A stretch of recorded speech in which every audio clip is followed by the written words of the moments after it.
南瓜这样做能吃吗？当然能吃了。家里面00后的小外甥们居然怀疑这样南瓜不能吃，还认真的告诉我南瓜都是吃老的。今天老姨就给他上一课。大门前边点了一颗南瓜，今年结了好多好多。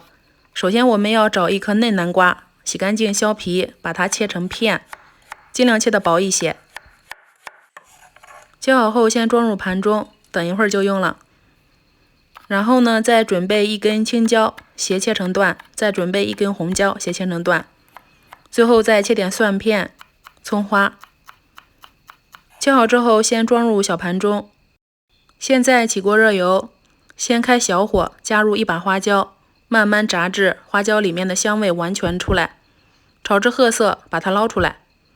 然后再把准备好的葱姜蒜下进来，然后加入敲的南瓜片，转成大火，快速翻炒1分钟。再根据个人喜酸程度加入醋、白醋，再炒1分钟。出锅前加入盐、鸡精调味，快速翻炒均匀就可以装盘了。一上桌，我的外甥们也不怀疑了，且说比炒土豆丝还要好吃。因为南瓜含糖，这样炒出来酸辣口味的，又带一点甜，真的是比炒土豆丝还要好吃。而且南瓜的营养更高。这道菜的关键就是要选择嫩南瓜，老南瓜不建议这样做。你吃过这样的南瓜吗？我是百吃不厌。